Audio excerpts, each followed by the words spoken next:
yasir, alaika yasir, wa tammim bil khair.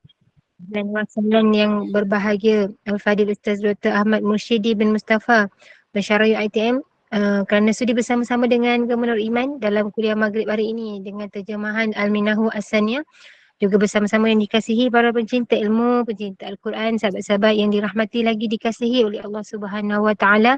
Yang saya hormati lagi saya kasihi Hisab Pentadbiran Gubernur Iman yang dipimpin oleh Pengerusi Haji Rosniyati binti Mansur. Jadi bagi memohon keberkatan kuliah kita pada malam ini, marilah sama-sama kita membacakan umul kitab yang akan dipimpin oleh Al-Fadil Ustaz untuk kita hadiahkan kepada baginda Rasulullah sallallahu alaihi wasallam, ahli keluarga baginda, para sahabat, para sediqin, para syuhada, alim ulama, guru-guru kita, ahli keluarga kita, serta tidak lupa untuk umat Islam di Gaza, Palestin, juga muslimin dan muslimat sama ada yang masih hidup ataupun yang telah kembali ke rahmatullah.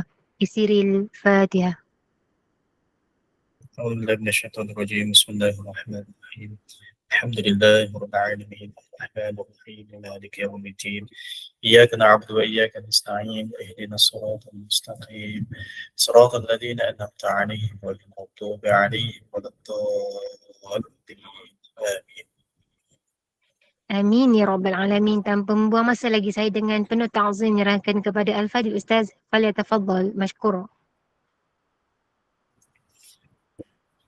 Assalamualaikum warahmatullahi taala wabarakatuh. A'udzu billahi minasyaitonir rajim. Bismillahirrahmanirrahim. Alhamdulillahirabbil alamin. Wassalatu wassalamu ala asyrafil anbiya'i wal mursalin. Sayyidina wa habibina al-Mustafa Rasulullah Muhammad bin Abdullah wa ala alihi wa ashabihi wa man tabi'ahum bi ihsan ila yaumiddin.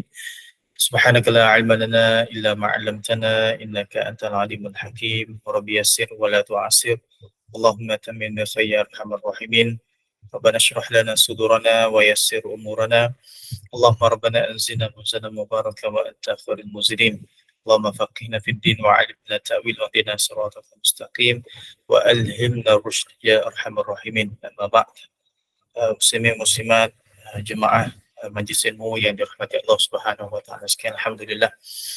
Pertamanya kita syukur pada Allah Subhanahu wa taala, malam ni dapat lagi Allah taala izinkan kepada kita untuk sama-sama berada dalam majlis ilmu, dan mudah-mudahan bukan sekadar berada dalam majlis ilmu tetapi Allah taala mengurniakan juga kepada kita ilmu untuk sama-sama diamalkan dengan taufik daripada Allah Subhanahu wa taala, khususnya dalam ilmu untuk mengelokkan hati kita ataupun mengislahkan sanubari kita, kalbu kita, sebagaimana yang disebut oleh Nabi sallallahu alaihi wasallam, bila mana hati seseorang itu baik, maka anggota badannya akan baik. Maka proses untuk membersihkan hati ini, selagi mana Allah Ta'ala bagi nafas kepada kita untuk bernyawa, sekalipun mungkin anggota tak mampu untuk bergerak kerana kesakitan atau diuji dengan musibah dan sebagainya, tetapi masih lagi nyawa itu ada di kandung badan, maka proses menyucikan hati itu akan berjalan sampailah kita bertemu dengan Allah Subhanahu Wa Taala. Maka tidak ada istilah orang yang mana telah selesai perjalanan menuju pada Allah Ta'ala. Saya dah sampai dah, jadi selesai dah, tak ada. Dan selagi mana dia itu adalah hamba Allah Ta'ala, masih hidup atau muka bumi, maka perjalanannya menuju kepada Allah Ta'ala sentiasa berjalan. Sentiasa berjalan, sentiasa diteruskan. Dan kadang-kadang dalam proses kita menyucikan diri hati kita ini, menyucikan hati kita untuk membentuk pribadi yang baik, di situlah makin banyak ujian yang Allah Ta'ala akan uji. Terkadang seseorang itu dia berasa bahawa dia itu sihat, alhamdulillah, syukur. Dia tak pernah sakit ataupun jarang sangat sakit. Dan dalam masa yang sama mungkin dia tidak pernah ataupun tidak merasai kekurangan daripada sudut harta. Sebab hartanya, duitnya banyak, hartanya banyak. Kadang-kadang masalahnya boleh dikatakan tak banyak sangat. Kadang-kadang boleh diselesaikan, sama ada dia selesaikan ataupun orang selesaikan. Jadi dia merasa perjalanan hidup dia senang je. Kalau bahasanya kita kata smooth je perjalanan. Kalau naik highway tu straight je. Tak adalah jamnya, tak adalah pusing-pusing dan sebagainya. Jadi perjalanannya kalau berhenti pun berhenti kejap, ada masalah terus selesai. Jadi seumpama dia merasakan ini salah satu daripada perjalanan yang mungkin Allah Ta'ala redha. Jadi kita duduk pada kedudukan sangka baik pada Allah. Tapi jangan kita merasakan selesa. Mungkin Allah Ta'ala tak bagi kita sakit, Allah Ta'ala sihatkan kita. Allah Ta'ala tak bagi kita masalah daripada sudut kewangan ataupun harta, Allah Ta'ala lebihkan dan cukupkan kita. Mungkin itu sebenarnya adalah ujian yang lebih besar lagi. Yang menyebabkan kita makin jauh kepada Allah ataupun kita rasa kita selesa dengan pergantungan kita kepada asbab-asbab yang berada sekitar dengan kita. Tak rasa takut sebab apa? Duit sentiasa banyak dalam poket. Tak rasa bimbang sebab apa? Sebab tubuh sentiasa sihat. Suplemen tak pernah tinggal. Makanan tambahan itu pun kita makan. Makanan pun kita jaga. Jadi kita bergantung kepada asbab-asbab ataupun bergantung kepada benda-benda yang dikatakan makhluk. Itu sebenarnya ujian kita pada Allah Subhanahu Wa Taala. Ujian daripada Allah Subhanahu Wa Taala. Allah Taala nak tengok rupa-rupanya bila mana Allah Taala bagi sihat, kita tak bergantung kepada Allah Taala. Tapi bila mana kita ini sakit, barulah kita bergantung kepada Allah. Bila mana kita ni banyak harta, tak ada masalah kewangan, kita ni duduk dalam keadaan selesa. Tapi bila mana kita diuji dengan keadaan kewangan, barulah kita kembali pada Allah Subhanahu Wa Taala. Jadi sebenarnya sepanjang hidup kita ni semua Allah Taala bagi ujian. Jadi jangan rasa kita ni tidak diuji oleh Allah. Dan jangan rasa kita tidak diuji dengan Allah. Sekarang pun kita diuji oleh Allah Taala. Saya diuji oleh Allah Taala ketika ini sebab saya bercakap, mungkin Allah Taala uji saya, takut-takut ada perasaan riak ataupun perasaan ujub, rasa sombong dan sebagainya. Na'udzubillah min zalik. Ujian itu akan sentiasa ada. Kita yang belajarnya, orang nampak kita masuk je kelas pengajian, orang menyebabkan kita rasa kita lebih daripada orang. Itu sebenarnya ujian. Jadi selagi mana kita hidup, ujian itu sentiasa ada. Bila mana kita sentiasa masih lagi hidup, maka sepanjang itulah perjalanan kita itu tetap menuju kepada Allah Subhanahu Wa Taala dengan cara kita membersihkan hati kita, sehinggalah tubuh kita, fizikal kita, gerak-geri kita ni akan baik disebabkan hati kita yang baik, insya-Allah. Tuan-tuan yang dirahmati Allah Ta'ala sekalian, bagi anda kita boleh tengok pada muka surat 48. Jadi saya bila mana saya tengok balik, kita berhenti hari itu, sepatutnya sambung pada muka surat 49. Tapi kalau sambung pada muka surat 49, nampak tak bersambung cerita dia. Jadi saya mundur balik pada muka surat 48, tengok pada matan yang kedua. Matan yang kedua, waqad akramallahu ta'ala. Itu cerita dia kat situ kan. Jadi kita tak sambung pada muka surat 49, kita mundur balik pada muka surat 48 insya-Allah. Qala musannif rahimallahu ta'ala wa nafa'ana bi'ulumihi fid dharain, kata pengarang kita. Waqad akramallahu ta'ala al-muhtarifata bi umurin faddalu biha 'ala al-muta'abbidina min ghairi hirfah. Sesungguhnya Allah Ta'ala telah memuliakan golongan yang bekerja dengan beberapa perkara yang mengangkat kelebihan mereka ke atas golongan abid yang tidak mempunyai pekerjaan. Baik, ceritanya apa yang kita nak cerita kat sini, yang pengarang kitab nak ceritanya adalah berkaitan kita mencari sesuatu yang halal, kita bekerja dengan cara yang baik, tidak menipu dan tidak khianat dengan pekerjaan kita, jujur dengan pekerjaan. Maka dalam perbincangan tersebut, pengarang kitab dia masuk kelebihan orang yang bekerja dengan baik, orang yang bekerja dengan mencari redha Allah Ta'ala, buat kerja itu dengan niat yang betul. Orang ini pada satu kedudukan dia lebih mulia daripada orang yang hanya beribadat. Kalau dilihat pada zahirnya, orang yang beribadat itu tentulah dia itu lebih baik. Kenapa? Kerana mungkin kita memandang pada ayat yang Allah Ta'ala sebut dalam Al-Quran, وَمَا خَلَقْتُ الْجِنَّ وَالْإِنْسَ إِلَّا لِيَعْبُدُونَ. Tidak aku jadikan manusia dan jin melainkan untuk beribadat kepada Allah Ta'ala. Jadi ibadat kepada Allah Ta'ala ini kita nampaknya sembahyang, melakukan amal soleh yang sebagainya. Jadi nampaknya ibadat khusus itulah yang mulia, yang menyebabkan kita ini hanya kena buat benda tersebut. Jadi kalau orang lebihkan dalam sudut tersebut, maka dia lebihlah di sisi Allah Ta'ala. Belum tentu. Ada orang yang mana beribadat kepada Allah SWT, tapi sebenarnya ibadat dia itu menyebabkan dia makin jauh kepada Allah. Ada orang yang mana beribadat dengan ibadat yang mungkin hanya ibadat yang wajib. Jarang-jarang saja ditambah dengan benda yang sunat. Tetapi itu menjadi penyebab dia itu makin dekat pada Allah Ta'ala. Kenapa?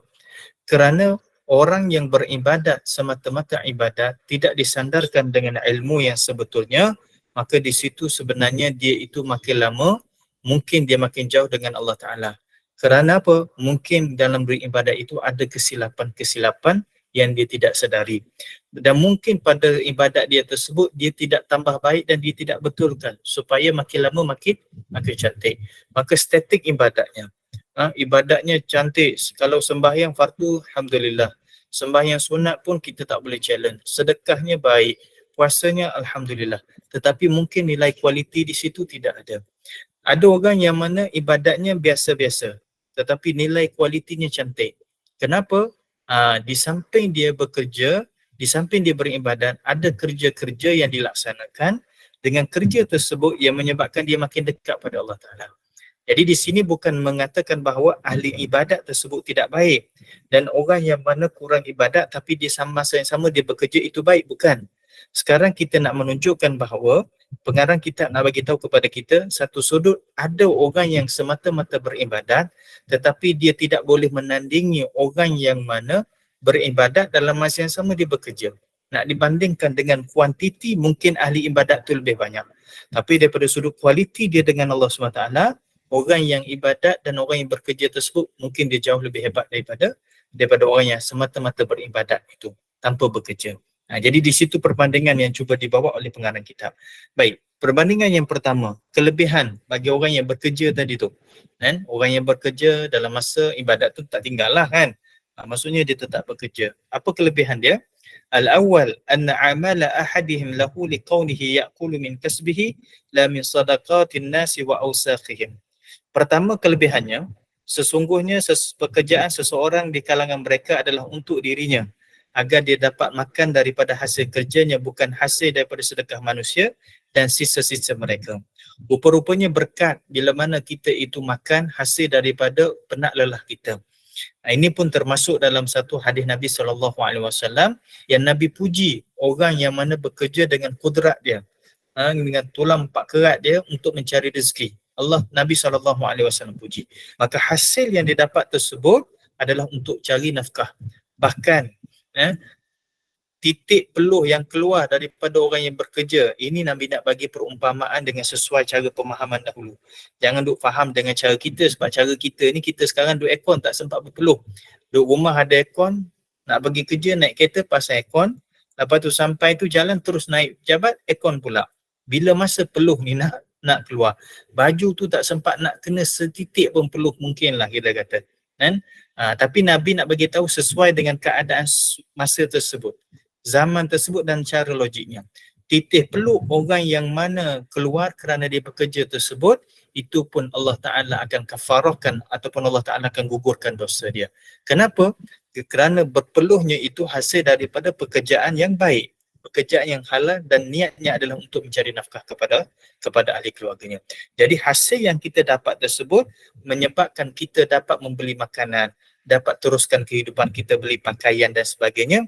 Itu sebenarnya berkat daripada kita ini minta sedekah dengan orang. Tapi saya pernah sebut dalam kuliah sebelum ini, walaupun kita kata kita ini makan hasil daripada kita dan kita itu tidak meminta-minta dengan orang, tetapi jangan kita menghina dengan orang yang meminta-minta. Dengan bahasanya mungkin pengemis, peminta sedekah, jangan. Sebab Nabi pun pernah bagi teguran kepada Sayyidatina Aisyah bila mana Aisyah ini didatangi oleh orang yang meminta, dia minta dia nak buat benda ni mungkin tak makan dan sebagainya, maka dibagi. Bila mana dibagi, Aisyah bagi tahu kepada khadam dia, iaitu pembantu dia, cuba tengok orang tu betul tak dia buat sebagaimana yang diminta. Maka cerita ni sampai kepada Nabi SAW. Bila mana cerita ni sampai ke Rasulullah tegur Sayyidatina Aisyah. Dengan teguran tersebut, secara umumnya Nabi tegur kita jugalah. Jangan faham bahawa Aisyah pekurang macam ni. Tak, itu berkaitan dengan kedudukan Sayyidatina Aisyah. Tapi secara umumnya tegur kita juga. Apa Nabi SAW kata dengan mafhumnya? Wahai Aisyah, Allah Ta'ala tak berkira-kira dengan kamu, maka janganlah kamu berkira-kira dengan manusia. Allah Ta'ala ni tak berkira-kira bagi kat kita. Nampak tak? Nafas ni Allah Ta'ala tak berkira pun bagi kita. Banyak je bagi je sepanjang masa. Tu tak kira lagi rezeki yang kita makan, kita minum, keselesaan rumah kita dan sebagainya. Seumpama Allah Ta'ala banyak bagi kepada kita. Istilahnya tak berkira-kira. Tapi kita bagi pada orang banyak sangat berkira-kira. Sebab itulah walaupun kita ini makan daripada hasil kerja kita, tapi kalau ada orang meminta, orang mengemis, peminta sedekah, jangan kita hina. Sebab apa? Sebab itu boleh mendatangkan dosa. Baik, jadi yang pertama, bagusnya orang yang bekerja dan menggunakan hasil kerja dia sendiri, benda tersebut adalah lebih baik daripada orang yang hanya duduk beribadat, tak bekerja, tunggu orang datang bagi kat dia saja. Kan? Walaupun dia ahli ibadat, tapi ada sifat meminta-minta tersebut, itu tidak dianjurkan pada agama. Baik, itu yang pertama. Yang kedua, adamu da'wahul ilma wa takabburihi 'alal jahilin wa yashhadu haqarata nafsihi wa ta'zima ghairihim. Kedua, tiada dakwaan mempunyai ilmu dan sombong ke atas orang-orang jahil, maka dia menyaksikan kehinaan dirinya serta memandang mulia pada orang lain. Baik, bila mana kita bekerja, kan, saya pernah sebut untuk diri sendiri dan juga untuk kita, bila mana kita bekerja sebenarnya kita bermuamalat dengan orang. Bila mana kita bermuamalat dengan orang, di situ sebenarnya kita tu didatangkan ujian oleh Allah Ta'ala. Kan? Kita duduk bersendirian, kita diuji sebenarnya oleh Allah. Kita duduk bersama dengan manusia, dengan masyarakat, kita sebenarnya diuji oleh Allah Ta'ala. Macam mana? Kalau duduk seorang-seorang, telefon kat tangan, kita diuji. Sama ada kita ini nak mengambil pahala ataupun nak mengambil dosa.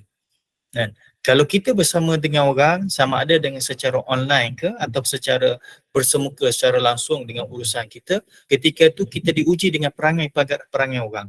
Cukup sahaja kita buka pintu saja, sebelah rumah kita ada jiran kita. Sebenarnya di situ kita diuji. Kan? Macam mana kita nak bermuamalat dengan jiran kita. Lepas tu kita naik kereta.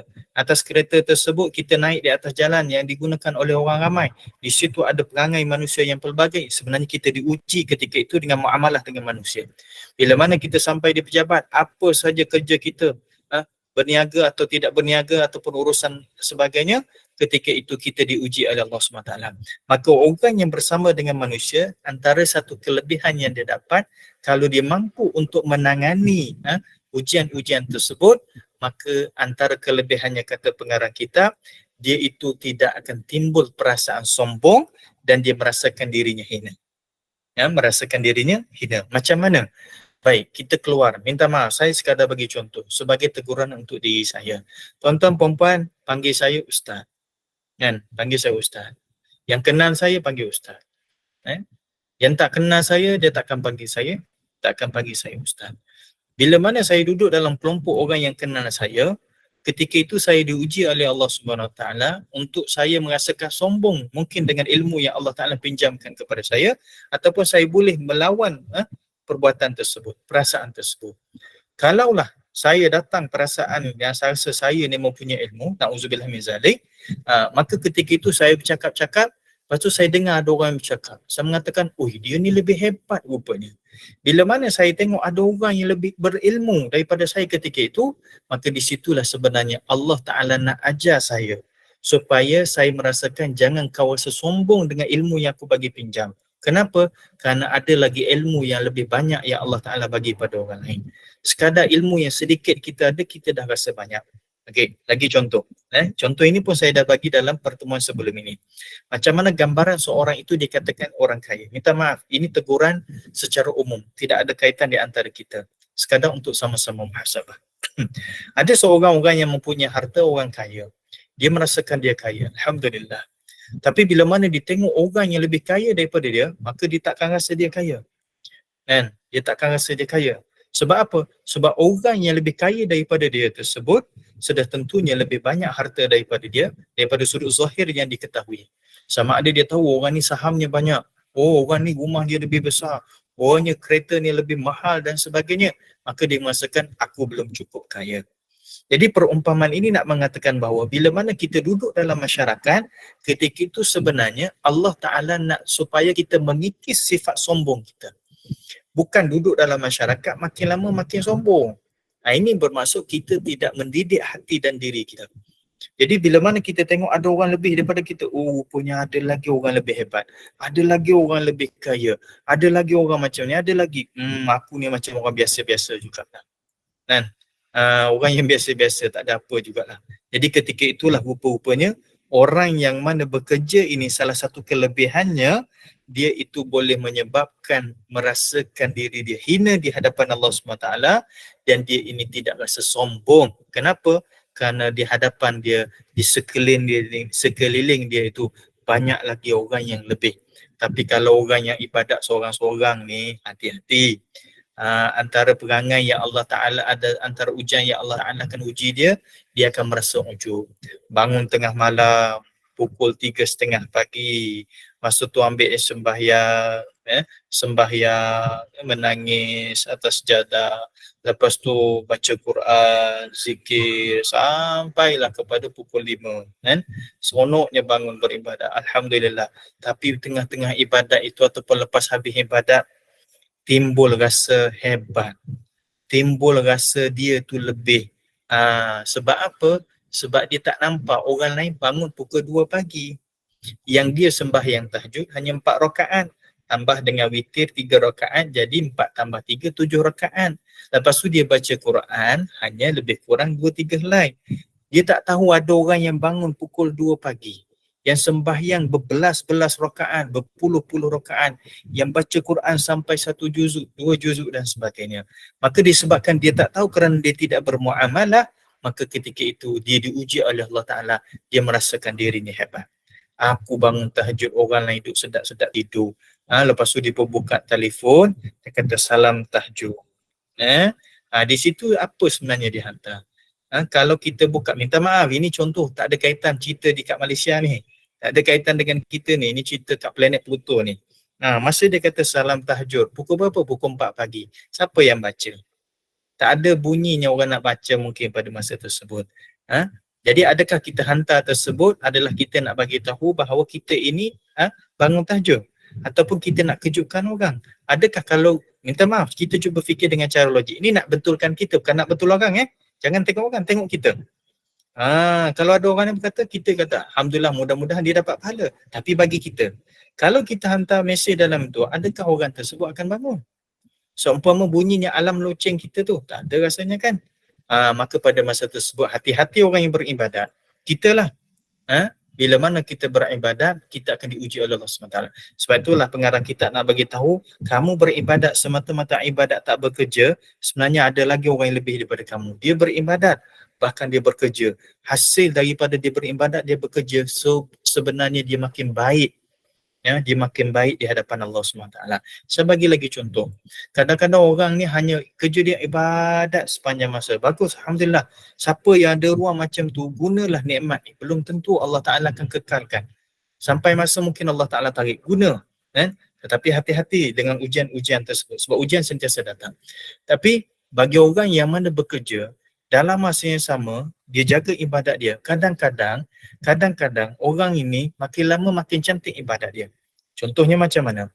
Dia bekerja masuk pukul 8 pagi. Baliknya pukul 5 petang. Jadi dia terkejar-kejar sebab dengan skop kerja dia tu kerjanya banyak. Jadi masuk waktu pukul 1:04 minit, 1:05 minit dah masuk Zuhur contohnya. Jadi disebabkan kerja dia banyak tersebut, stresnya banyak sangat. Bila mana dia pergi sembahyang, dia sembahyang betul-betul. Kerana apa? Dia mengharapkan dengan dia beribadat pada Allah Ta'ala tersebut, Allah Ta'ala telah membantu meringankan stres yang dihadapi, bebanan kerja yang dihadapi. Maka dia sembahyang tersebut penuh dengan kekhusyukan, walaupun tak sepenuhnya, tapi lebih cantik. Kenapa?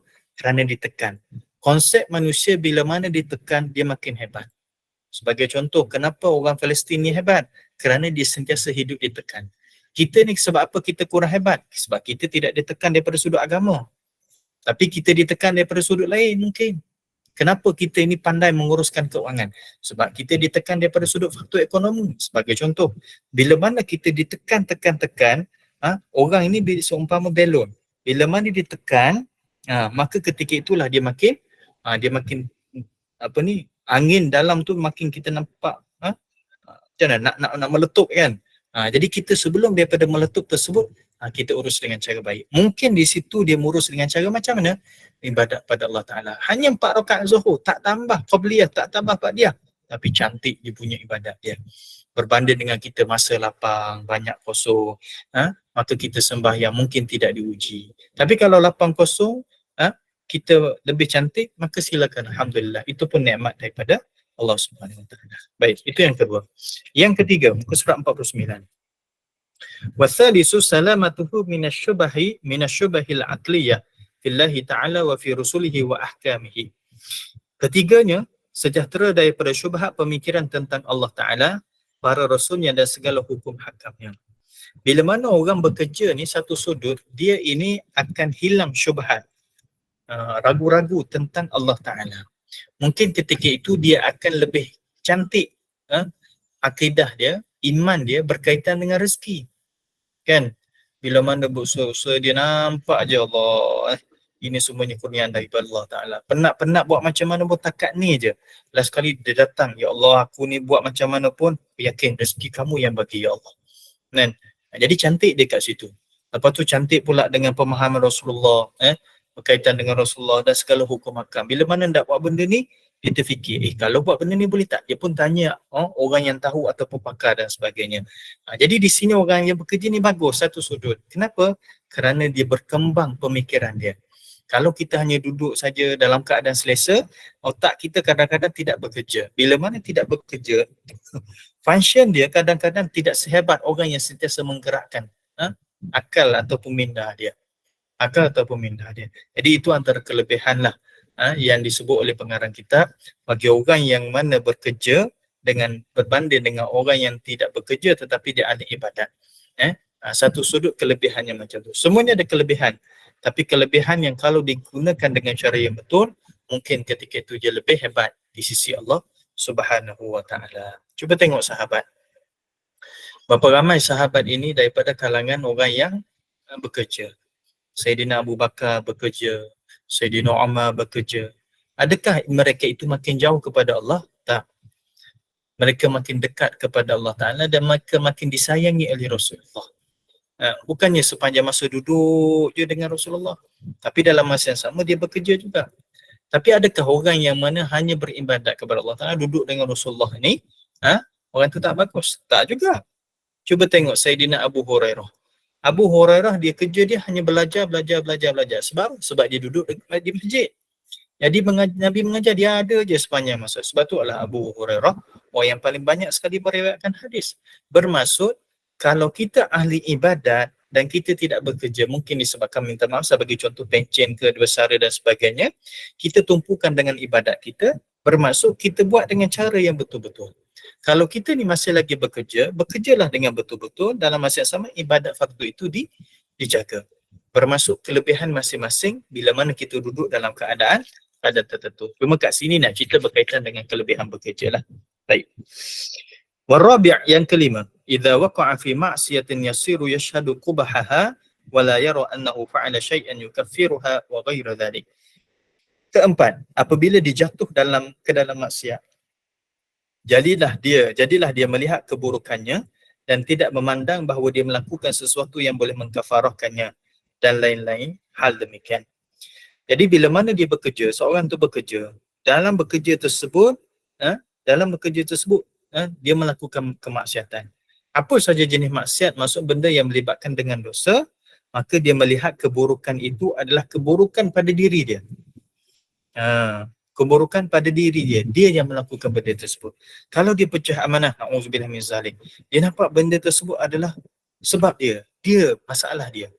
Kalau dia tak jujur dalam pekerjaan, dia tahu ini aku, masalahnya masalah aku. Maksud dia memandang pada diri dia. Sebab apa? Ini kelebihan pada sudutnya. Tapi ada juga orang akan tanya, Ustaz, ada juga orang yang bekerja makin lama makin jauh dengan Allah. Betul. Kenapa? Di sini kita nak cerita orang yang bekerja tapi dalam masa sama dia beriman, dia bertakwa, dia beramal soleh. Bukan sekadar kita ni bekerja macam tu, kita takkan dapat benda ni kalau kita tak bertakwa pada Allah Ta'ala. Takwa kat sini, takwa ketika mana kita ibadat khusus dan takwa ketika mana kita bekerja. Masa bekerja tersebut ada takwa, maka kalaulah dia jatuh dalam kemaksiatan, dalam perkara yang melibatkan dosa, maka dia nampak bahawa dia tahu dia melakukan kesilapan. Dia sendiri melakukan kesilapan. Dia tak tengok pada sesuatu berkaitan dengan kafarah dan sebagainya. Contoh, mungkin jatuh berlaku benda ni, dia kata, ni mungkin sebab dosa-dosa sebelum ni lah. Tak, dia tak nampak benda tu. Bagi kita banyak kita katakan, ni sebab kafarah benda ni lah. Baik, sekarang kita tak tahu sebenarnya, kita ni dikafarahkan dengan apa. Kalau istilahnya dibayar cash, Kita tak tahu sebenarnya Allah Ta'ala bayar cash ke disebabkan masa tersebut kesalahan kita ataupun kesalahan yang dulu. Kan? Contohlah, cakap-cakap bergaduh. Lepas tu tiba-tiba dia accident. Itulah tadi. Sakitkan hati orang, zalimi orang, tengok Allah Ta'ala bayar cash. Betul ke Allah Ta'ala bayar cash disebabkan kesalahan dia tadi? Dia menzalimi orang yang tadi, yang dia buat silap pada orang tadi tu. Betul ke Allah Ta'ala bayar cash? Wallahualam. Cuma bahasa kita, kan? Bahasa kita. Kepada orang lain, jangan kita katalah, kan? Kita doakan kebaikan walaupun kita nampak sumpah dia bayar cash. Tapi bagi kita, kita nampak benda tersebut, boleh jadi Allah Ta'ala terus buat benda tersebut ataupun daripada benda yang lain, daripada kesalahan-kesalahan yang lain. Tapi daripada sudut tersebut jangan kita pandang bahawa benda ini mengkafarahkan dosa-dosa sebelum ni. Tak. Kafarah benda tersebut menghapuskan dosa itu kerja Allah Ta'ala. Sekarang kita pandang setiap kesalahan yang kita buat, kemaksiatan yang kita buat, apa saja yang berlaku, pandanglah benda tersebut hasil daripada kesalahan kita. Kita yang salah, kan? Kita yang tak betul. Nampak kat situ. Inilah kelebihan orang yang mana bekerja. Bila mana dia bekerja dengan penuh ketakwaan dan ketaatan pada Allah Ta'ala, makin lama makin baik. Sebab itulah tuan-tuan sekalian, bila mana kita ini meningkat umur, kita ni boleh dikatakan semua orang bekerja lah dengan cara masing-masing. Cuba tengok, makin lama aku hidup, aku duduk dalam alam pekerjaan, adakah aku ni makin baik di sisi Allah Ta'ala ataupun aku makin masalah di sisi Allah Ta'ala? Ada satu istilah, kan? Ada satu istilah, apa dia istilah bahasa Inggeris ni, nak sebut pun tak pandai. Orang kata umur 40 ni adalah permulaan hidup kita. Starting kita punya kehidupan pada umur 40. Sebenarnya ketika itu kita makin lama makin diuji oleh Allah Ta'ala. 40 kan umur meningkat. Kita bekerja pun makin stabil kan. Maka di situ sebenarnya kita tu makin meningkat kepada baik di sisi Allah Ta'ala ataupun kita meningkat mencari keduniaan kita. Nampak tak? Cuba kita muhasabah diri kita. Lepas tu kita pun makin lama kita nak habis dah. Kita punya tempoh pekerjaan kita. Dengan masanya kita kata tak lamalah dah nak pencen. Contoh minta maaf saya tak tuju pada siapa. Makin lama makin dekat dah nak pencen, beberapa tahun lagi. Cuba muhasabah. Memang bila mana orang pencen, orang bersara ni, banyak. Untungnya banyak, kita nampak kan. Tapi cuba tengok, untung aku di sisi Allah Ta'ala macam mana untung pada pandangan Allah Ta'ala. Maksudnya aku dah nak pencen, dah bekerja. Adakah dengan sepanjang 30 tahun, mungkin 20 tahun, belas tahun aku bekerja ni, aku dah nak habis dah tempoh pekerjaan aku. Adakah dengan pekerjaan itu menyebabkan aku makin baik dengan Allah Ta'ala? Makin dekat pada Allah Ta'ala? Ataupun aku ini makin, macam tu je, tak tambah-tambah nilai takwa pada Allah Ta'ala? Ini kita muhasabah. Kan? Orang bekerja muhasabah, orang yang tak bekerja ke kena muhasabah. Sama-samalah. Baik. Wa kana Sayyid Ali Al-Khawas yaqul indi anna alladhi ya'kulu min kasbihi walau makruhan kal hajjami wal qanawati ahsanu min al muta'abbid alladhi ya'kulu bi dinihi wa yut'imu an-nasu bi salahihi. Adalah Sayyid Ali Al-Khawas, salah seorang daripada ulama sufi. Dia berkata, pada pendapatku, ini pendapat dia kata, dan pendapat ini merupakan salah satu daripada perkara yang kita boleh ambil motivasi. Orang yang makan daripada hasil kerjanya walaupun ianya makruh seperti tukang bekam dan pembuat lembing terlebih baik berbanding seorang abid iaitu ahli ibadat yang makan dengan agamanya dan manusia memberi makan kepadanya berdasarkan kesolehannya. Dan di sini kita nak kata pekerjaan tersebut ada unsur-unsur yang makruh. Makruh macam mana? Tukang bekam ni, kalau macam tu bekerja bekam tu salah? Tak salah. Ada tempat-tempat, sebab itulah kalau kita bekerja, kita kena tahu tempat-tempat daripada sudut hukum. Dan kena belajar hukum. Macam orang yang bekam ni, belajarlah bekam dengan cara Rasulullah. Jangan kita kata bekam sunnah. Cuba tengok, buka dalam kitab Syama'il Muhammadiyah. Dan buka dalam kitab-kitab lain yang berkait perbahasan bekam di sisi para ulama. Ada pendapat ulama yang mengatakan benda ni tempat-tempat macam ni yang makruh.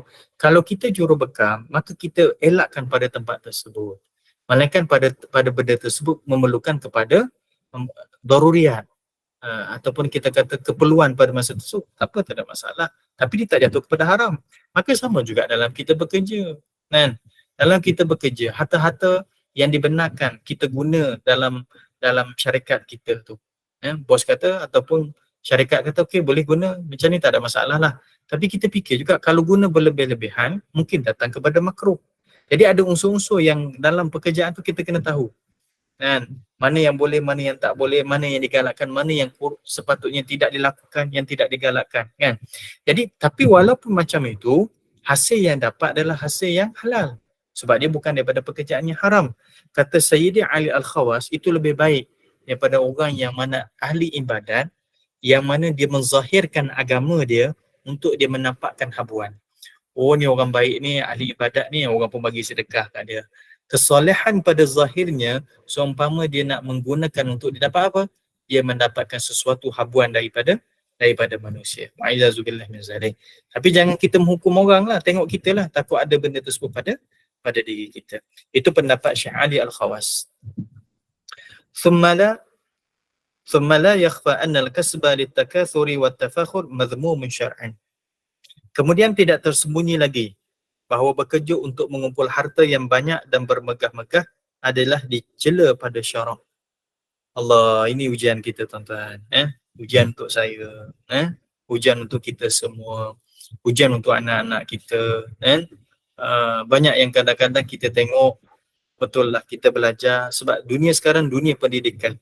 Tak kira kat Malaysia ataupun luar daripada Malaysia, dia ada istilahnya exam oriented.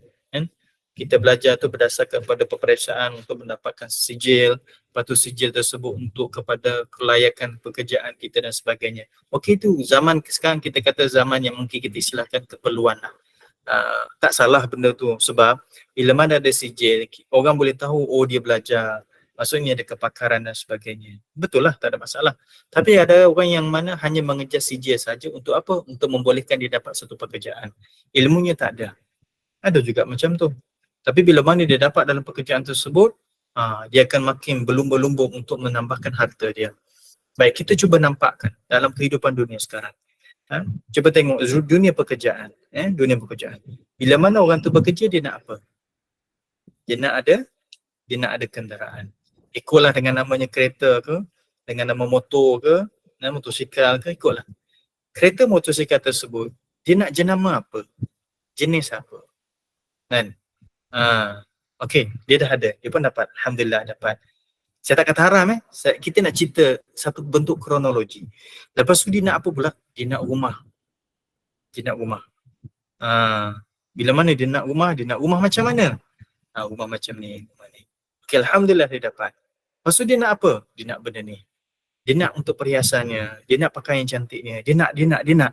Lepas tu dia ada, okey tambah lagi. Dia nak ada, dia tambah lagi. Ini sebenarnya adalah tolakan nafsu yang mungkin kita pernah rasa benda tersebut. Ujian orang lah. Saya tak kata salah lagi Saya nak kata itu adalah ujian nafsu kita.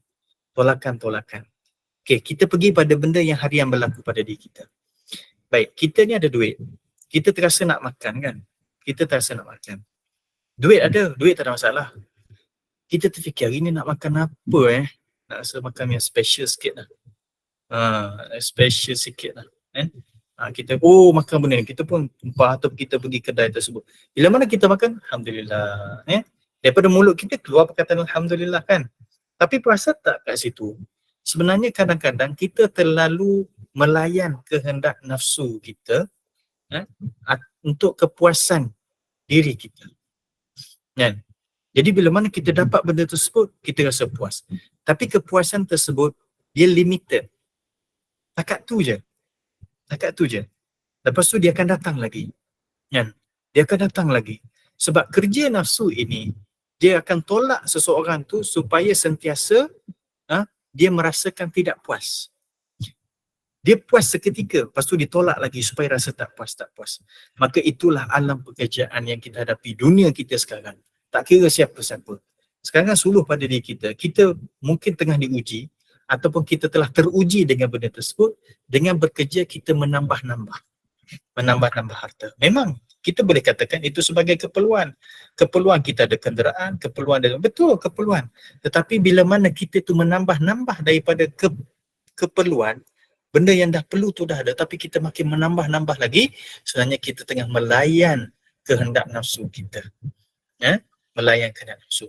Ada juga orang, saya bagi contoh situasi zaman kita, ada juga orang yang terlalu merancang dia punya kewangan dia. Merancang kewangan, Masya Allah, bagus. Tetapi hati-hati tuan-tuan. Saya berjumpa dengan seorang kenalan, kami berbincang, sembang-sembang, berkongsi ilmu. Orang yang saya kata dia antara orang yang bagi nasihat dengan cara yang baik. Kami bincang berkaitan dengan sedikit pengurusan kewangan. Dia kata, betul Ustaz. Kita pengurusan kewangan ni bagus, memang bagus, Alhamdulillah. Tapi hati-hati dalam kita keterlaluan merancang kewangan kita, rupa-rupanya Allah Ta'ala letak dalam diri kita sifat bakhil. Saya pun fikir balik, betul juga kan, bahaya juga. Merancang kewangan tu bagus, tapi disebabkan kita terlalu merancang macam mana? Kita nak bebas daripada hutang, bagus. Kita nak supaya kita ini ada satu tabungan yang banyak, sampaikan kita terlupa untuk menabung untuk akhirat kita. Sebab apa? Sebab kita tabung untuk selesaikan hutang-hutang. Okay, kita bebas daripada hutang. Ada orang kata, tak apa, saya nak tunggu saya bebas daripada hutang, insyaAllah saya akan infak. Belum tentu. Hati-hati. Sebab kita pakai kaedah setiap gerak langkah kita seharian, kita diuji oleh Allah Ta'ala. Bentuk ujian tersebut sama ada kita sedar ataupun tidak. Maka salah satu ujian bila mana kita bekerja ini adalah kita akan mengumpul harta yang banyak. Bila mana kita mengumpul harta yang banyak, dia akan timbul satu lagi sifat ataupun satu lagi benda yang tak elok pada agama. Apa dia? Kita akan bermegah-megah. Kita akan bermegah-megah. Istilah bermegah-megah ni apa dia? Senang faham. Ada perangai kita ni nak menunjuk-nunjuk. Tak ada Ustaz, saya tak menunjuk-nunjuk. Okey, tapi rasa apa? Rasa apa? Bagi contoh, kalau rumah kita besar, apa yang kita rasa? Bila mana orang tengok, orang datang rumah kita, oh cantik lah design ni, dekor ni cantik lah. Apa kita rasa masa tu? Kereta baru, oh ni kereta ni mahal ni. Apa kita rasa? Apa kita rasa? Kalau kita rasa benda tersebut menyebabkan kita rasa seronok, gembira dengan pujian tersebut, maka hati-hati. Memang kita akan rasa sebab itu ujian, tapi macam mana kita manage benda tersebut. Sebab tu Allah Ta'ala sebut dalam Quran, Alhaakumut takatsur. Alhaakumut takatsur. Ini kena tengok tafsir lah, terjemahan dia panjang lagi tu. Berkaitan teguran bagi Allah Ta'ala kepada at-takatsur, orang yang suka membanyak-banyakkan harta. Kalau membanyakkan harta dengan untuk mendapat redha Allah Ta'ala, Alhamdulillah. Tapi ingat, dalam membanyakkan harta memang kita akan diuji oleh Allah SWT. Sebab itulah orang yang banyak harta, tak kira siapa saja, bacalah kisah para sahabat, bacalah kisah para ulama salafus soleh yang banyak harta, supaya kita ada semangat mengurus harta dan semangat untuk mengurus hati dengan harta yang Allah Ta'ala bagi. Saya bagi satu contoh. Memang akan diuji. Abu Hurairah yang saya cerita tadi tu. Abu Hurairah miskin tuan-tuan. Miskin tu tak ada dalam, kadang-kadang kita tak terfikir, ya Allah lah, sampai makan minum pun tak mampu kerana kemiskinan. Tapi ilmu Masya Allah hebat. Tapi bila mana zaman Sayyidina Umar, Allah Ta'ala bagi nikmat, dia jadi antara orang yang mempunyai harta. Kalau dengan bahasanya, bahasa bukan bahasa sindir, tapi bahasa sembang kawan-kawan lah. Sayyidina Umar kata macam mana? Oh, Abu Hurairah dah pandai pakai kot. Kalau bahasa kita macam tu, dah pandai pakai baju kot. Maksudnya orang tu dah naik level lah daripada sudut harta. Tapi dia tu tidak makin jauh daripada Allah, tapi makin dekat kepada Allah Ta'ala. Walaupun Allah Ta'ala, itu yang kita nak. Harta tu tak salah. Menambah-nambah harta tu tidak masalah, tapi biarlah dia tu menghala kita ke arah takwa pada Allah Ta'ala. Lagi contoh sahabat namanya Khabbab Ibn al-Arad. Khabbab Ibn al-Arad pun miskin sebab dia hamba. Bila mana sampai satu ketika, dia itu Allah Ta'ala bagi harta kepada dia, menyebabkan dia itu mempunyai orang yang mempunyai harta. Bila mana dia dalam keadaan sakit, kalau bahasa kita sakit yang nazak lah, masuk sakit yang ialah di hujung-hujung umurnya, sahabat datang ziarah, dia menangis. Orang kata, apa hajat kamu yang sampai kamu menangis macam ni? Adakah kamu bimbang-bimbang macam ni? Tak. Aku tak bimbang. Yang aku bimbangnya ada, rumah aku ni aku buat satu ruang. Yang ruang tersebut aku letak duit. harta aku.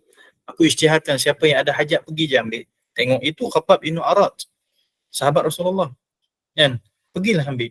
Tapi aku ni dah dekat nak mati, tapi harta aku masih ada lagi yang tak habis. Aku bimbang. Maksudnya orang tersebut, walaupun Allah Ta'ala bagi harta pada dia, sebenarnya dia makin dekat dan makin takwa pada Allah Ta'ala. Maka kalaulah kita ini ada, dengan kita bekerja itu ada rasa niat ataupun rasa dalam perbuatan kita tu tengah mengumpul-ngumpul harta, dan dengan mengumpul tersebut kita membeli, mengguna dan ada perasaan bermegah-megah, maka hati-hati. Benda tersebut dicela pada agama. Tapi kalau kita mengumpul tersebut dengan tujuan apa? Nanti nak pergi haji. Nanti kita kumpul ni simpan sebab apa? Sebab untuk pendidikan anak-anak. Tak apa, tak ada masalah. Kan? Bahkan kalau sekiranya orang tersebut dia mengumpulkan benda tersebut dengan nilai untuk dia makin dekat pada Allah Ta'ala, tak ada masalah. Sebab kadang-kadang ada orang ni makin tak kumpul, makin banyak. Dia tak kumpul tapi makin banyak Allah Ta'ala bagi. Menyebabkan terkumpul. Kenapa? Kerana terlalu banyak sedekah. Allah Ta'ala balas balik. Kan? Dan ada juga orang yang mana bila mana dia dapat benda tersebut, dia beli dengan hartanya, harta mancing, tapi dia tak rasa bermegah-megah. Ada juga orang macam tu. Sebab sekarang kita bukan nak tengok orang, kita nak tengok kita. Kuncinya tengok kita. Jadi benda tersebut kalau ada, maka itu adalah celaan dalam agama. Sebagaimana disebut dalam hadis, man talaba dunya halalan mufakhiran laki Allah Ta'ala wa huwa alaihi ghadban. Siapa yang menuntut dunia secara halal, cari dunia dengan pekerjaan yang halal, mengumpul kekayaan serta bermegah-megah, pasti dia bertemu Allah Ta'ala, sedangkan dia itu Allah Ta'ala murka ke atasnya. Ya Allah Ta'ala murka rupanya. Allah Ta'ala marah rupanya kalau kita cari harta itu untuk menimbun-nimbunkan harta, membanyak-banyakkan harta, dan bermegah-megah, rupanya Allah Ta'ala marah. Maka hati-hati. Hati-hati supaya benda tersebut tidak menjadi satu perkara yang diuji oleh Allah Ta'ala kepada diri kita, yang menyebabkan kita jauh daripada Allah. Dan terakhir sekali, وكان الإمام الشافعي رحمه الله تعالى يقول طلب الزيادة من الحلال عقوبة ابتلى الله بها أهل التوحيد فاعلم ذلك. Adalah Imam Syafi'i rahimahullahu ta'ala berkata, mencari lebihan daripada rezeki yang halal merupakan satu siksaan yang menjadi ujian Allah Ta'ala kepada ahli tauhid. Ini cara ahli sufi bercakap. Kalau bahasa kita rasa macam susahnya kita nak buat. Tapi jangan tak cuba, kan? Bermaksud sekarang, bila mana kita dah cukup dengan benda tersebut, seumpama Imam Syafi'i kata, tak apalah, cukup-cukuplah. Tapi kalau ada kita perancangan untuk masa depan yang untuk kebaikan, tak apa, tak ada masalah. Sebab tu jangan faham satu lapis. Seumpama Imam Syafi'i ini tak fikir panjang, tak ada. Ulama' lebih jauh berfikir daripada kita. Sebab mereka kan ulama' ni dia jauh lebih nampak. Cuma dia tak cakap dengan bahasanya sebagaimana bahasa zaman kita. Maksudnya, kita boleh tengok dengan cara yang baik. Imam Syafi'i kata, kalau benda tersebut dah cukup untuk kamu, cukup ahli keluarga kamu, cukup dengan penggunaannya sebagainya, tak apalah dah cukuplah. Tak payahlah berpenat-penat cari benda lain. Sebab kadang-kadang kita terlalu berpenat-penat sampai kita ni terluput untuk dapat ketaatan kepada Allah Ta'ala. Terluput. Ada satu cerita lah. Diceritakan wallahu alam lah, betul tak betul, tapi dia kata cerita ni betul. Seorang orang yang memang multi billionaire kot, orang yang betul-betul kaya lah, dia cerita. Tapi dia nak capai pada tahap tersebut, dia melalui satu proses yang terlalu hebat. Suatu hari ditanya kepada dia kata, Tuan, apa yang Tuan nak kalau sekiranya dibagi peluang? Dia kata, kalau saya diberi peluang, saya nak kembali kepada beberapa tahun yang sebelum ini. Ketika mana anak saya sekian. Sebab apa?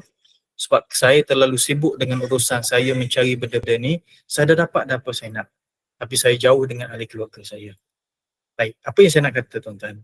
Bekerjalah tuan-tuan, tidak ada masalah. Tapi jangan kerja tersebut menyebabkan kita ini jauh dengan ahli keluarga kita. Bekerjalah tuan-tuan, tak ada masalah. Tapi biarlah kita ini jangan sampai kita jauh daripada Allah Ta'ala. Itu paling penting sekali. Sebab terlalu mengejar lebihan. Kalau bahasanya kita kata dah cukup, Alhamdulillah. Kalau istilahnya tak cukup, dia takkan sentiasa cukup. Memang tak cukup. Sebab apa? Sebab Nabi bagi tahu, Dalam hadis kursi Allah Ta'ala kata, sekiranya dibagi satu lembah ataupun satu gunung emas kepada seseorang itu, nescaya dia nak yang kedua. Kalau bagi dua, mesti nak yang ketiga. Bermaksud itulah sifat yang ada dalam diri manusia. Sifat sentiasa rasa tak cukup. Tapi kalau kita merasakan cukup, Alhamdulillah, selesai. Baik, contoh yang senang saja, makan. Makan ni jangan terlalu dibesarkan. Makan ni jangan dibesarkan sangat. Kalau orang yang terlalu membesarkan makanan, maka dia akan susah sebenarnya. Maksudnya macam mana? Kalau kita terlalu memilih makanan, terlalu memilih, yang ni tak boleh, yang ni tak boleh, oh ni kurang sedap ni. Sebenarnya kita terlalu menyusahkan diri kita dan kita menghabiskan masa. Kalau takdirlah kita makan, contoh nasi, depan kita ada satu lauk je. Contoh tom yum je. Kenyang tak? Masya Allah. Kadang-kadang itu lebih nikmat daripada depan kita tom yum. Ada syakap 5 rasa, apa lagi? Yang ni, 5-6 jenis lauk depan kita. Tapi makan sikit. Alhamdulillah, rasa kenyang juga kan. Tapi kadang-kadang yang satu jenis tu kadang-kadang itu makan lebih seronok. Sebab apa? Sebab kita mengajar. Daripada dulu makan banyak, kenapa sekarang boleh makan sikit? Sebab kita ajar. Kenapa yang harta yang banyak kita boleh rasa cukup, harta yang sedikit kita boleh rasa cukup? Sebab kita ajar. Sebab tu Imam Syafi'i nak ajar kepada kita, ajarlah hati kamu supaya rasa cukup dengan perkara yang halal tersebut yang kamu perolehi. Jangan sampai kamu terlalu mencari lebihnya sampai kamu terabai daripada beberapa sudut. Tapi kalau benda tersebut adalah untuk kebaikan akhirat kita, tidak ada masalah. Kerja sampaikan itu adalah untuk kebaikan akhirat. Yang bahkan kita makin lama makin dekat pada Allah. Ada orang tu pagi kerja, siang hari kerja, malam pun kerja, balik sampai pukul 12 malam. Tapi kerjanya adalah benda yang mendapat redha Allah Ta'ala. Siapa yang tahu? Itu pun baik. Maka sebab itulah kesimpulan daripada bab ini berkaitan dengan hati-hati daripada menipu atau berkhianat dalam pekerjaan ini. Pengarang kita disebut bahayanya orang yang tidak jujur dalam pekerjaan dan di hujungnya dia mencipta kelebihan orang yang bekerja. Bukan condemn, dia angkat juga orang yang bekerja dan juga dia nak menampakkan bahawa dalam bekerja juga berpada-pada. Berpada-pada. Supaya apa? Supaya kita ini jangan terlalu mengumpul ataupun sampai peringkat kita ni bermegah-megah. Sebab itu ujian bagi orang yang ada, ujian orang bagi yang ada harta. Sebab kalau dia bekerja, insya-Allah dia akan diuji dengan harta. Kaedahnya macam tu. Bekerja, dia akan diuji dengan harta. Tapi kalau orang yang tak ada harta, dia uji dengan cara yang lain. Jangan kata selamat, tak ada yang selamat. Orang yang tak ada harta diuji dengan cara tak ada harta. Orang yang ada harta akan diuji dengan caranya ada harta. Cuma macam mana kita mengurus ujian tersebut mengikut daripada panduan agama. Bukan mengurus ujian tersebut mengikut daripada sudut logik akal kita saja. Tak. Panduan agama tu ada. Dan ujian tu sentiasa datang. Maka uruslah dengan kebaikan-kebaikan itu menurut daripada apa yang Islam ajar ataupun agama kita ajar, insya-Allah. Alhamdulillah, mudah-mudahan kerja kita tu kerja yang berkat. Setiap hari nak bekerja, lawan nafsu kita, pujuk hati kita, supaya kita ni dapat kerja yang berkat, kerja yang Allah Ta'ala redha, kerja tersebut dapat kebaikan untuk akhirat dan dunia kita, bahkan untuk ahli keluarga kita, insya-Allah. InsyaAllah akan datang, diizinkan Allah Ta'ala, kita masuk dalam bab yang baru berkaitan dengan mujahadah nafsu. Ini panjang ni, mujahadah nafsu ni panjang cerita dia. Kalau tengok dalam kitab-kitab lain-lain, itu antara daripada benda yang memang perlu kita buat. Sebenarnya apa yang kita duk bincang sebelum ni tu memang semuanya ada mujahadah. Tadi pasal kerja pun mujahadah juga kan. Lawan nafsu kita, cuma kita nak faham konsep mujahadah nafsu tu daripada sudut pandangan ulama sufi. Macam mana dia orang urus, kan? Ini kita kena tanyalah. Kalau tadi perancangan kewangan tu, kena tanyalah orang yang pandai merancang kewangan tadi tu, kan? Sekarang kita nak rancang, nak urus, nak mujahadah nafsu kita, kena tanya pakar lah. Siapa pakar dia? Ulama-ulama sufi. Nanti insya-Allah kita tengok macam mana ulama ajar kita, dengan nasihat-nasihat, dengan wasiat-wasiat yang boleh memberi kesan dalam diri kita, insya-Allah. Jadi saya sekadar itulah, insya-Allah ada rezeki kita sambung dalam kuliah dan pertemuan akan datang, insya-Allah. Wallahu a'lam. Ustaz, kita nak buka soalan ke? Boleh? Ada soalan? Kalau ada satu dua, insyaAllah. Silakan. Assalamualaikum Ustaz. Ya, silakan. Assalamualaikum Ustaz. Assalamualaikum warahmatullahi. Terima kasih Ustaz. Apa ni, adakah kita ni berburuk sangka dengan Allah Ustaz? Bila kita yang hidupnya sederhana saja, tapi kita lapang. Kita tak ada tanggungjawab bela cucu, kita tak ada tanggungjawab bela suami, kita tak ada tanggungjawab bela anak-anak kita. Kita duduk yang selesa-selesa je. Jadi kita gunakan kesempatan itu untuk menambah amal ibadat kita. Maknanya kalau ada peluang kita nak masjid, kita pergi masjid. Peluang kita nak suang, kita pergi suang. Bila kita tak melakukan ibadah tambahan tu, makna tak pergi ke masjid, tak pergi suang, itu akan rasa satu perasaan bersalah. Ya Allah, ya Tuhanku, aku ni serba lapang, aku ni serba senang, tapi aku tak buat ibadah tu. Tentulah Tuhan akan lebih murka padaku daripada orang yang kesempitan masa, kesempitan keadaan, tapi dia tidak membuat ibadah. Adakah itu buruk sangka kita pada Allah ataupun motivasi pada diri kita ataupun sebaliknya Ustaz? Terima kasih. Baik. Bila mana kita ini Allah Ta'ala bagi kelapangan, maka gunalah nikmat lapang tu, sebab Nabi sebut dalam hadis, orang antara yang diuji adalah nikmat lapang. Sebab masa lapang ini kita akan rasa selesa, kita tenang dalam comfort zone yang selesa, maka kita akan lalai mungkin. Tapi dengan lapang tersebut kita betul-betul guna, yang menyebabkan kita makin dekat pada Allah Ta'ala, itu satu benda yang baiklah kan. Yang kedua, sekiranya kita terlepas daripada ibadat, sedangkan kita ni lapangnya banyak, tak sibuk dengan urusan-urusan dan tanggungjawab yang lain, maka yang pertama, kita duduk pada diri kita saja yang salah. Bukan sangka buruk pada Allah. Kita kata, aku ni ya Allah, kenapalah aku ni dah ada masa lapang tapi aku tak buat juga. Maksud kita salahkan diri kita. Itu tak apa. Maksudnya Allah Ta'ala, kita nampak sekarang Allah Ta'ala tengah uji kita dengan kelapangan masa, tapi masihlah kita lucut dengan ibadat tersebut. Salahnya siapa? Salah kita. Tak ada berkaitan dengan Allah Ta'ala. Maksudnya kita tak kata, maksud tak ada kaitan tu, maksudnya Allah Ta'ala, maksud kita bukan sangka buruk pada Allah Ta'ala. Bukan sangka-sangka apa, tak. Kita kata kita yang salah. Letak kesalahan pada diri kita. Yang ketiga, sekiranya kita ini terlepas daripada sesuatu ketaatan, sama ada kita sibuk ke tak sibuk, ingat, kita bukan terlucut daripada Allah, tapi kita hanya terlucut daripada ibadat. Maka contoh, malam tadi tak sempat buat tahajud. Sebab apa? Sedar-sedar subuh dah. Menyesal tadi tu, menyesal kerana kelalaian kita. Tapi janganlah kita kata bahawa kita tu terlepas tahajud tu menyebabkan kita dengan Allah Ta'ala dia dah ada gap dah. Bukan. Ibadat tersebut, ibadat itu adalah ketaatan kita pada Allah. Selagi mana hati kita itu adalah hati yang dekat pada Allah Ta'ala, maka selama itulah kita akan dekat pada Allah Ta'ala. InsyaAllah. Allah. Terima kasih Ustaz. Ada lagi soalan? Ada. Ustaz, Assalamualaikum Ustaz. Assalamualaikum. Saya nak tanya Ustaz, apa pendapat Ustaz? Ada orang dia memikir tentang negara, dia memikir tentang Islam di negara kita ni. Dia kata Islam tercabar, Islam macam-macam lah, dia takut tergugat Islam kita, dia susah hati.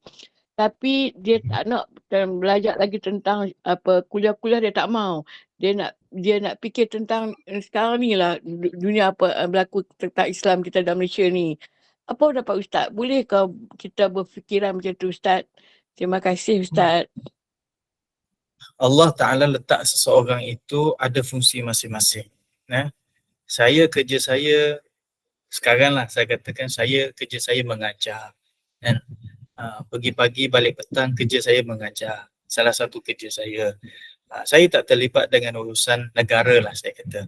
Ada orang tu dengan jawatan tu dia ada kait dengan urusan negeri. Ada orang itu ada dengan urusan negara.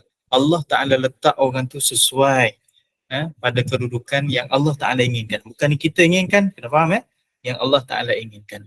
Maka bila mana Allah Ta'ala letak pada kedudukan tersebut, maka ada fungsinya tersendiri. Satu, maka jalanlah fungsi tersebut.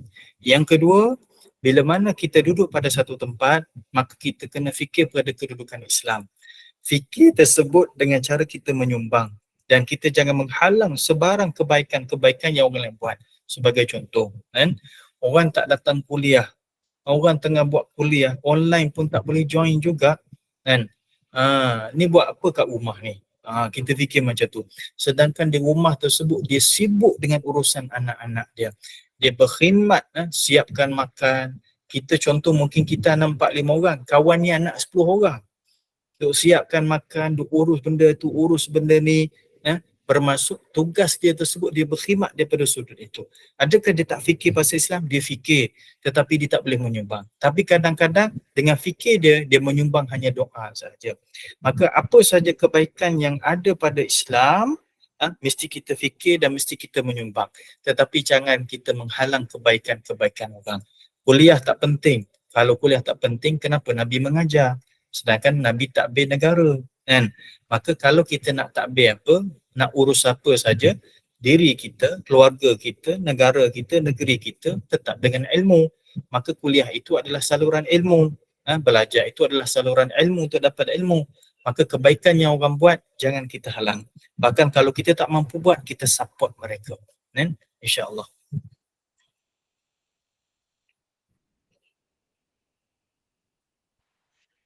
Baik, ada soalan lagi?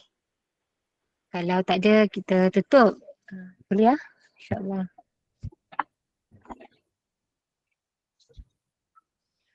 Tak ada nampaknya Ustaz, kita tutup Ustaz, insyaAllah. Baik, Alhamdulillah. Ya, insyaAllah. Barakallahu fikum. Jazakumullah khairan jazak Ustaz. Ujian sentiasa ada untuk kita selagi kita bernama manusia dan hamba Allah, masya-Allah. Semoga sikit sebanyak kita dapat manfaat hari ini, dapat sesuatu agar kita dapat menguruskan hati kita dengan baik, insya-Allah. Mudah-mudahan barokah, mudah-mudahan Allah kurniakan limpah rahmat kepada kita. Terima kasih kepada tim Gemenur Iman, sahabat-sahabat pencinta ilmu yang mengimarahkan kuliah daripada subuh tadi hingga ke saat ini. Ustaz, saya buat sikit hibahan kuliah Ustaz. Kuliah kita seperti biasa 6.45 pagi bersama dengan Al-Fadhil Ustaz Ilin Aminin bin Muhammad Saleh pada pukul 6.45 pagi dengan bacaan surah Yasin, doa dan kitab Hikam Jawi. Seterusnya kuliah duha kita bersama dengan Al-Fadhil Ustaz Rushdi bin Ramli Al-Jauhari, penulis buku biografi Agung Rasulullah SAW pada pukul 8.15 pagi. Seterusnya kuliah kita 10.30 pagi bersama dengan Al-Fadilah Ustazah Helen Sukma Indah, kelas Hafazan 1. Kuliah asal kita bersama dengan sekali lagi Al-Fadil Ustaz Ilin Aminin bin Muhammad Saleh dengan tahsin Al-Quran 5.15 petang. Dan kuliah akhir kita, kuliah Isyak bersama dengan Al-Fadil Ustaz Abdul Hadi bin Johari pada pukul 9 malam dengan tafsir Nurul Ihsan jilid yang keempat, surah pilihan, insyaAllah. Jadi teruskanlah bersama-sama dengan Gemenur Iman dengan kuliah-kuliah yang telah disediakan. Saya mewakili Gemenur Iman memohon maaf sekiranya ada sebarang kekurangan dan kesilapan, yang baik itu datang daripada Allah, yang tidak baik dan kelemahan itu daripada kami sendiri. Kita tangguh kuliah kita. Mohon sekali lagi Al-Fadil Ustaz untuk membacakan tasbih kafarah dan suratul As. Saya sudahi dengan wabillahi taufiq wa hidayah. Wassalamualaikum warahmatullahi wabarakatuh. Ma'assalamah wa ila liqa. Subhanakallahumma wa bihamdika asyhadu an la ilaha illa anta astaghfiruka wa atubu ilaik. Bismillahirrahmanirrahim. والعصر إن الإنسان في خسر الذين آمنوا بالصالحات وتواصوا بالحق وتواصوا بالصبر. بسم الله الرحمن الرحيم. الحمد لله والصلاة والسلام على أشرف الأنبياء والمرسلين وعلى آله وصحبه أجمعين. اللهم انفعنا بما علمتنا وعلمنا ما ينفعنا وزدنا علما نافعا. اللهم يا ذا المعروف الذي لا ينقطع أبدا ولا يحصيه غيرك فرج عنا همومنا يا أرحم الراحمين. خلصنا مما نحن فيه يا أرحم الراحمين. ربنا آتنا في الدنيا حسنة وفي الآخرة حسنة وقنا عذاب النار. وصلى الله على محمد والحمد لله رب العالمين. Assalamualaikum warahmatullahi wabarakatuh. Masih semua. Waalaikumsalam. Waalaikumsalam warahmatullahi wabarakatuh.